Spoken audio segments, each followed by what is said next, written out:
Ryan Reynolds here from Mint Mobile. With the price of just about everything going up during inflation, we thought we'd bring our prices down. So to help us, we brought in a reverse auctioneer, which is apparently a thing. Mint Mobile Unlimited Premium Wireless. How to get 30, 30, bit to get 30, bit to get 20, 20, 20, bit to get 20, 20, bit to get 15, 15, 15, 15, just $15 a month? Sold! Give it a try at mintmobile.com/switch. $45 upfront payment equivalent to $15 per month. New customers on first 3-month plan only. Taxes and fees extra. Speed slower above 40 gigabytes. See detail. Quiet Riot. Hello and welcome to Quiet Riot Sunday School. The private washing up session that follows this week's news feast. I'm Naomi Smith. And I'm Alex Andreu. Thank you for tuning in another Sunday as the nights draw in and we all switch from gardening to macrame.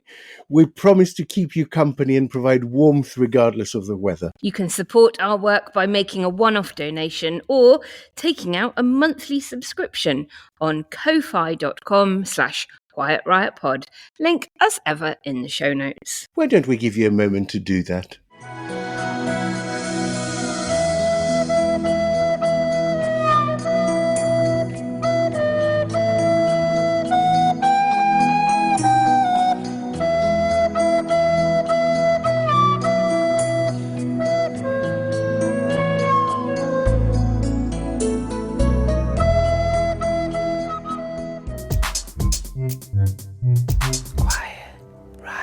So, Naomi, as Parliament enters recess again and the news tide goes out, what are the biggest stories that have sort of left an imprint? Without question, the one that we're ending the week on is escalation in Ukraine.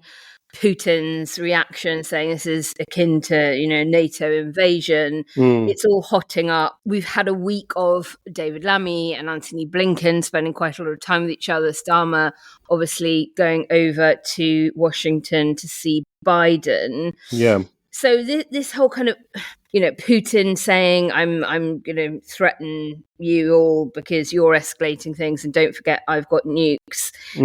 This is not the first time he's kind of cried wolf on it, is it? Definitely not. I did a little superficial research. There's many more occasions than this, and I found that he threatened nuclear escalation in March 2022 over the West beginning to support Ukraine.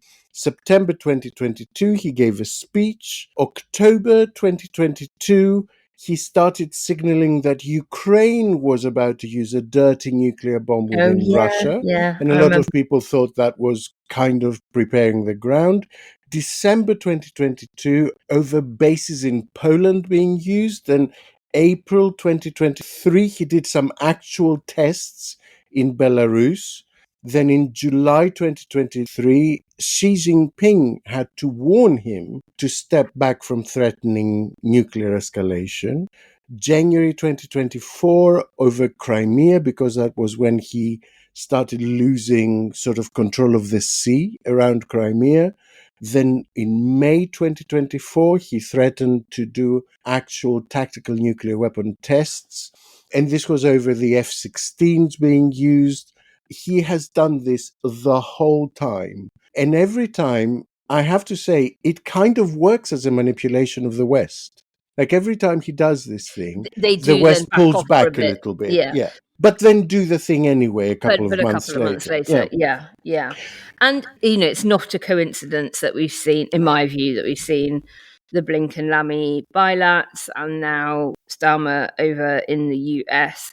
It does feel to me like this is very carefully sort of choreographed. And remember, on Monday, right at the start of the week, the story was that Russia is using Iranian weapons. That's right. In the conflict. And seeing what's happened since, it now feels like it was a preparation to say that, well, Russia is using foreign weapons, therefore Ukraine should be allowed to too. Mm-hmm.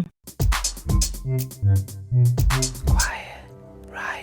On Friday afternoon, while the story was still developing, Naomi spoke to former UK-US Ambassador Sir Kim Darroch, and this was what he told us. Kim, welcome back to Quiet Riot. For listeners that maybe haven't been keeping up with the news quite as intently as we do, could you just give us a quick update on what is happening in terms of the escalation with the conflict in Ukraine, what we're hearing from the Kremlin, etc.? There is a Starmer meeting in Washington with Biden this afternoon, and in the run-up to that, a lot of the media attention has been focused on whether the Prime Minister and President might agree to request from Zelensky that some of the missiles that he's been provided with, including the UK Storm Shadow, that the Ukrainians be allowed to fire them not just at Russian troops on Ukrainian territory, but in effect deep into Russia, targets actually on Russian soil.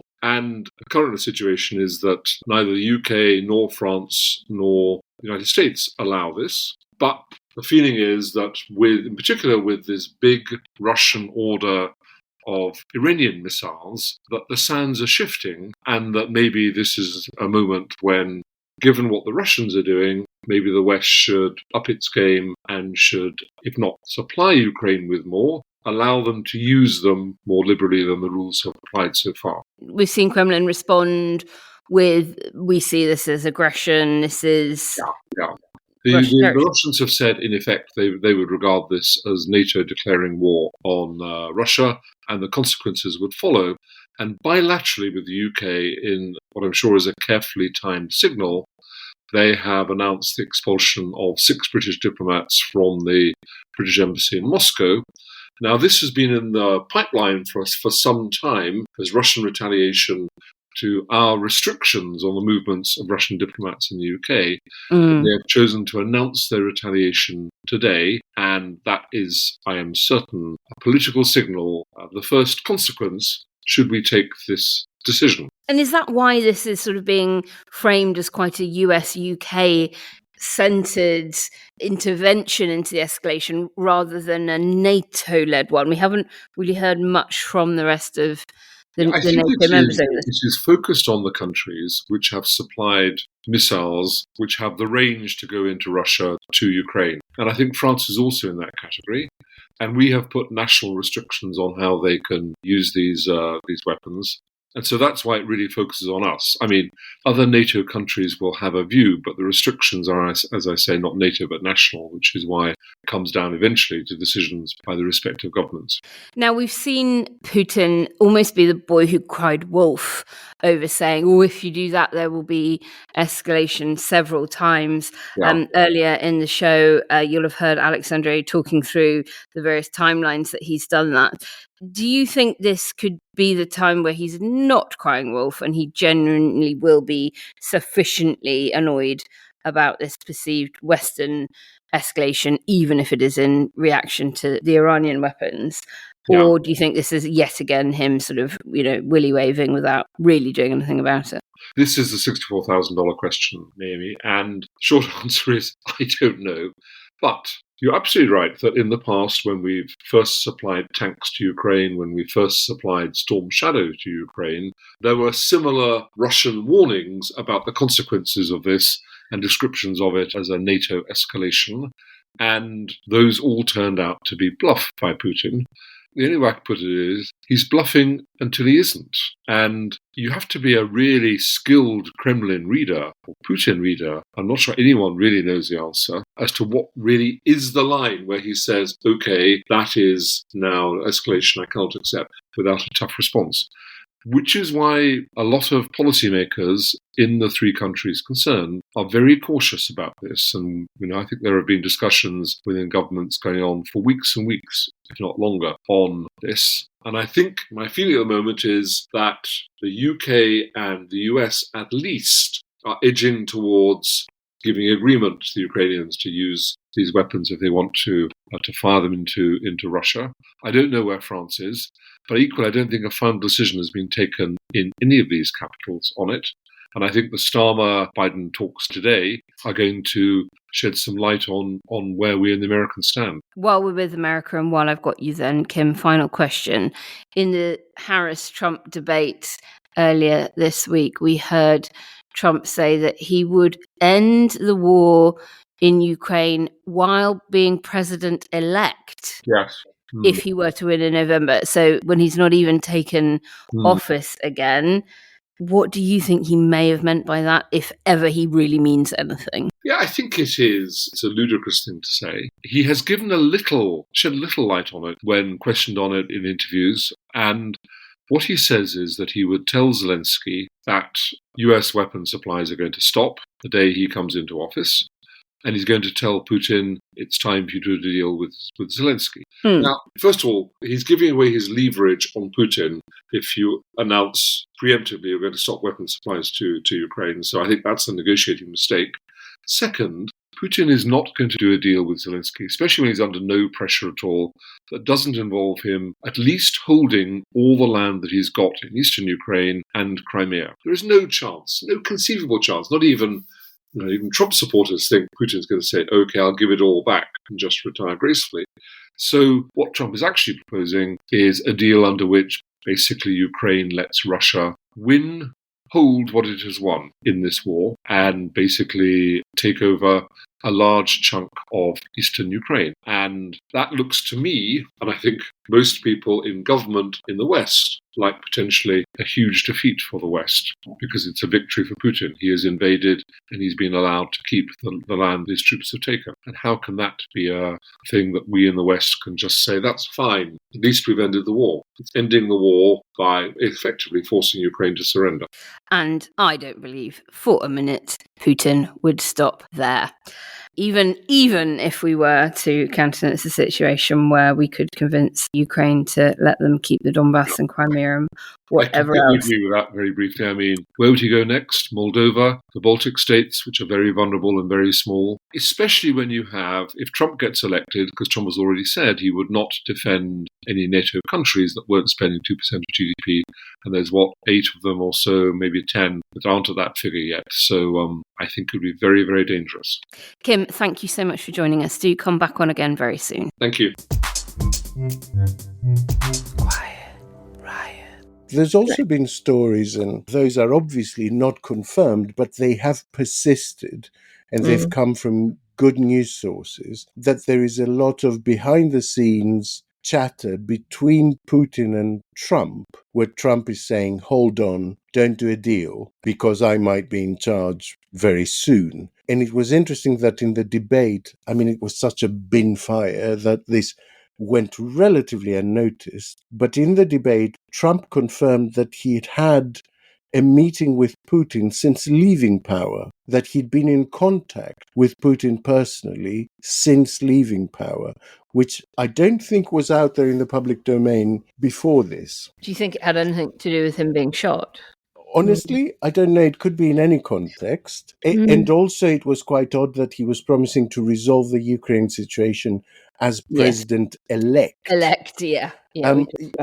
All of that stuff is quite weird signaling. While we're talking about US politics, we obviously did quite a lot of analysis on 2 Quiet Right podcasts earlier this week on the debate itself. But one thing we didn't cover, which is also a UK-US angle to all of this, so an extension of what we've been talking about with regards to Russia, is the fact that Team Harris took advice from Team Starmer ahead of the debate. We had 2 British political strategists, Deborah Mattinson, who was Keir Starmer's Director of Strategy, and then Claire Ainsley, so Starmer's former Head of Policy, have both been out helping the Dems and talking to them about the kinds of issues that were successful for the Labour campaign in the general election that may be pertinent to winning back working class voters to the Dems, against a backdrop of an increasingly right-wing populist narrative. And I was reading some of the stuff that Deborah Mattinson was saying about it and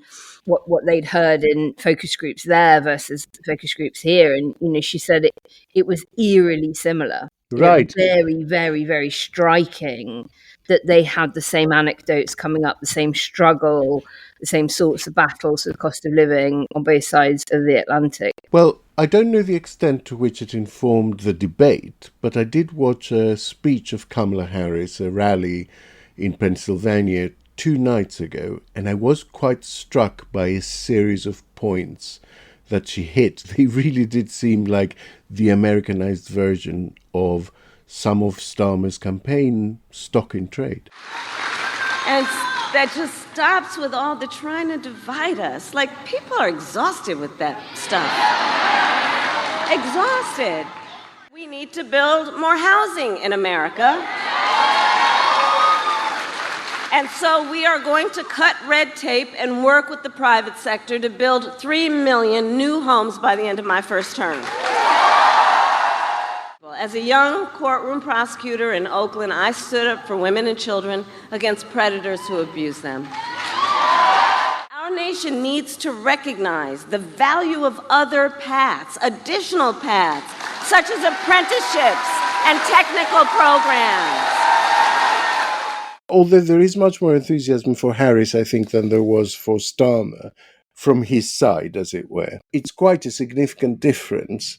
While the issues in attracting people who are unconvinced, or maybe attracting people who are tentatively voting for the other side at the moment, are very, very similar to what they were in the UK, it feels like the energy of the base that is planning to vote Harris, as opposed to the base that was planning to vote Starmer, is in a very different place. Mm. So anyway, I wish they'd stayed behind because I think Starmer needed their advice quite badly in the last few days in terms of achieving the right kind of time. Indeed, and we've seen the polling really change for the popularity of Labour over the Conservatives in the last week. All, of course, linked to the Winter Fuel Allowance debate and vote that happened.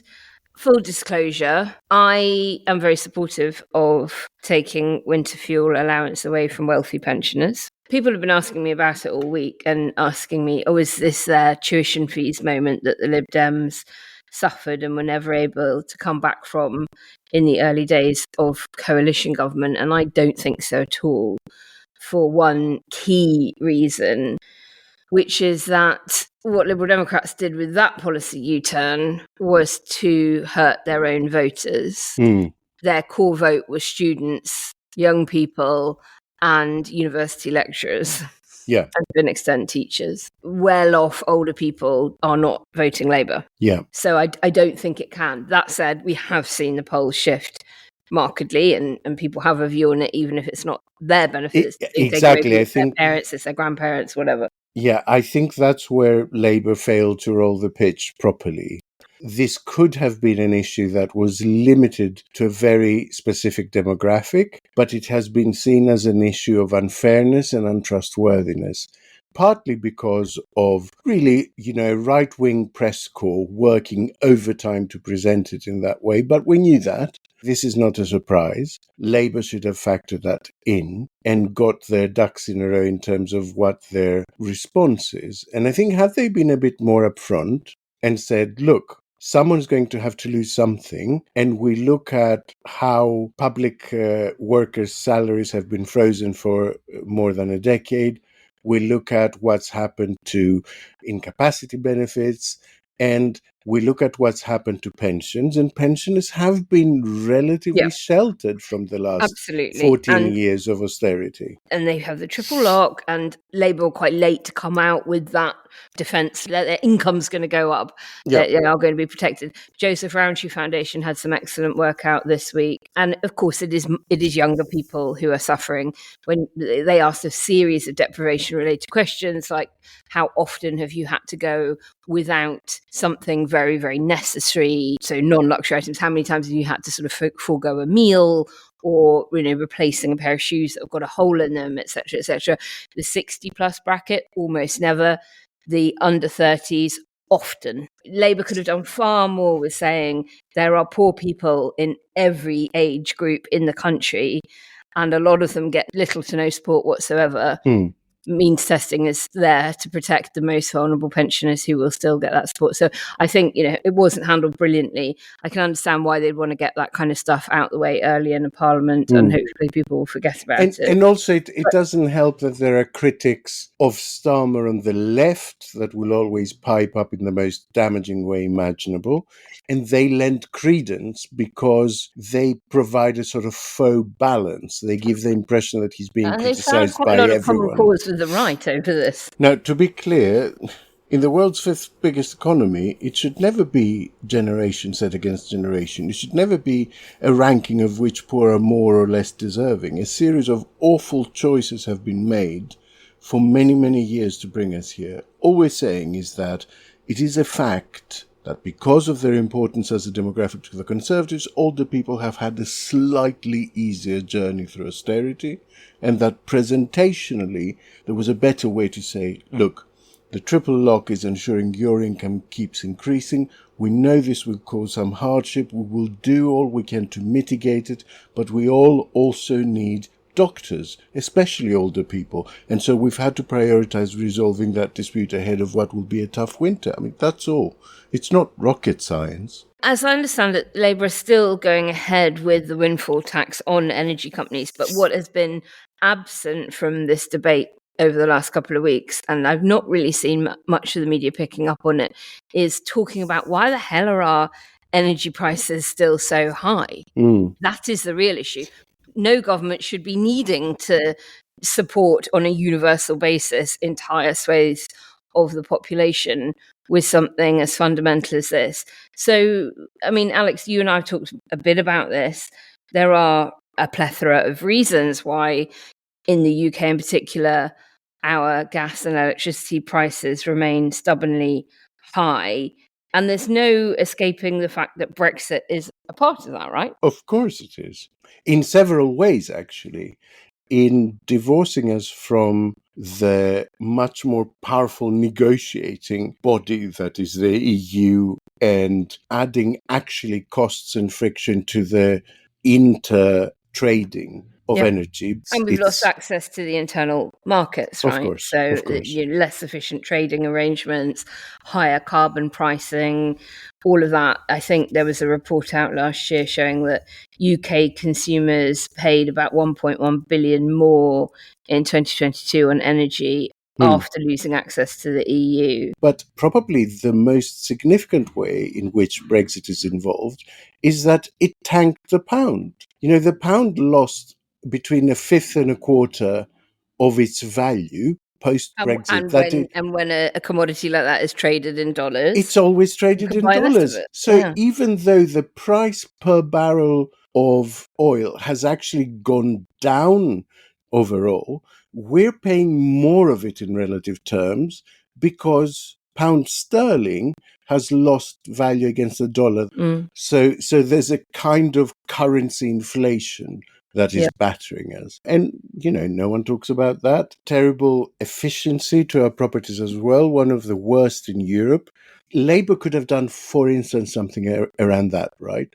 They could have said, there are people on the margins that will have a difficult time with this because actually when you take it away, they drop below the poverty line, even though they don't claim the credit that would entitle them to it. So what we're going to do, since we're planning to launch a massive program of insulation and modernization of, the fabric of our buildings, so what we're going to do is we're going to offer them more help as a priority with making their properties more energy efficient. Indeed. They could have done something around that. This is something they're planning to do anyway. So right. why not prioritize the people who kind of need it more urgently? And then sticking with things that they plan to do and is both urgent and important. Other news this week, of course, is around the Lord Darcy report into the state of the NHS. Yeah. I have done a bit of a dive into it. Oh, very good. As I understand it, the brief wasn't to come up with the antidote, the prescription for it, but to basically do the diagnosis. Yeah. So 4 drivers of problems of failure. I mean, look, everyone listening to the show will know that the headline was that it's in a dire state, but that basically it was austerity and being cash strapped for 15 years by coalition and then Conservative government. The impacts of the pandemic having a huge toll both on staff and the wellness of the population as a whole, and mental health being a significant part of that. Lack of patient voice and staff engagement, and then poor management structures and systems linked to the land sleep reforms. So all in all, about a 37 billion capital spending shortfall. Mm-hmm. Really sort of quite worrying about whether we will be able to. I mean, I don't think you can avoid an NHS winter crisis. They seem to happen every year, but that this year might be particularly bad. And in terms of solutions, as I say, it sort of doesn't really touch on those other than to sort of say what shouldn't happen. So no more top-down reorgs, etc. And a repeated narrative that came through it is much more investment into upstream care closer to home to try and keep us weller and less sick, to relieve that strain. Yeah, both ends actually. More medical care in the community and at home, both to keep us healthier, so that we need the NHS less, and also to make sure that people are discharged more quickly and actually can go home, etc., which frees up capacity. And I think in that you do get a sense of the solution, as it were. I mean, it is quite shocking to read it, because one of the things that emerges is that we've ended up with a system which effectively waits until you're so ill you present yourself to A&E, and it's only at that point where it takes over your care in many, many cases. That, to me, seems a really inefficient way to go about it. That will cost a lot more money, that will take a lot more time, that keeps people away from work and from delivering productivity and paying taxes. So it's like this really vicious cycle that is going on at the moment, and I don't know how they break it, but break it they must. Quiet Riot. There was quite a lot of focus on the junk food stuff, which was part of this idea that we can do more to keep people healthier so that it doesn't get to the stage where they need the NHS. And I was wondering, as a liberal, how you feel about the sort of nanny state accusations of banning advertisements of junk food and things like that. No, I mean, I'm sort of broadly in favour of all of that kind of stuff. I think it's completely fine to be pushing people towards being able to make healthier choices. Come on, it all comes back to education, and how many of us get any kind of proper, what was it called when we were at school, at home economics or food science or whatever. It's very little still. Children sort of grow up not really appreciating the benefits of certain foods over others. When we talked about the smoking ban and things like that last week, you were sort of saying, I'm a bit worried that it's sort of feeding into if you're a good boy, then you get treats, and if you're a naughty boy, you're not going to. And it really reminds me of the Brass Eye sketch, Good AIDS, Bad AIDS. Yeah. And it was a kind of Robert Kilroy Silk figure interviewing the audience, and how did you contract AIDS? I'm a haemophiliac and I got a blood. Oh, you've got good AIDS. What about you? How did you get AIDS? Oh, I had sex with another man. Oh, that's bad AIDS. I do worry about that. Listen, this is what this ribbon's about. I support somebody who's caught good AIDS because they caught the virus through no fault of their own. Exactly. So what have you done with the big gay plague? What have you done to stop people catching it? Well, personally, I've used condoms. No, I mean here and now, like everyone else in this audience, I'm thinking, what about us? What about me now? What have you done to stop us catching it? What if a madman broke in here with a machine gun and shot you to pieces? Anyone here yawning would get your blood in their mouth. Yes. Ridiculous. You shouldn't have come in. You've got bad AIDS. You shouldn't have come in. Right? Can we have him removed during the next break? Quiet Riot. Another story was a report about national debt and how we are going to service that, what the hell that's going to mean for austerity and the ability to pay for other things. Give us a bit of a TLDR on that, Alex. I mean, the TLDR on that is that debt could triple by 2070. Look, assessing debt on the basis of how much it is actually quite a useless thing anyway. It should always be assessed against gross domestic product, because that's the only meaningful assessment. A mortgage of X £1,000 would be unaffordable to someone on 20 grand a year, would be affordable to someone on 200 grand a year. What I mean to say is a debt on its own is neither affordable nor unaffordable unless you look at it in conjunction with what it is you're producing and what it is you're making. And productivity and growth notoriously not performing as they would exactly. hope to be. And that's therein the key. lies the danger. That's the key. The reason this report was eye-catching actually was not the national debt story that all the newspapers seem to cream themselves over.